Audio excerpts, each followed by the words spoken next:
what did you replace PBN Lab with to scrape domains since it shut down in February? Good question. Domain hunter gatherer. I bought a annual pro license. I think it's like $900 or something like that.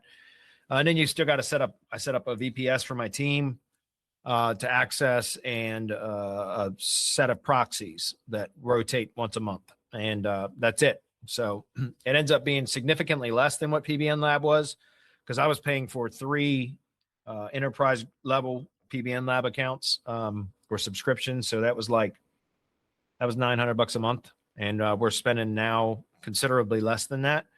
So that's been good. It's working. My team hasn't had any problem fulfilling the domain demand since we switched. So, I think it's a good service. Domain hunter gatherer. There's a monthly, you can order, pay for it annually, etc.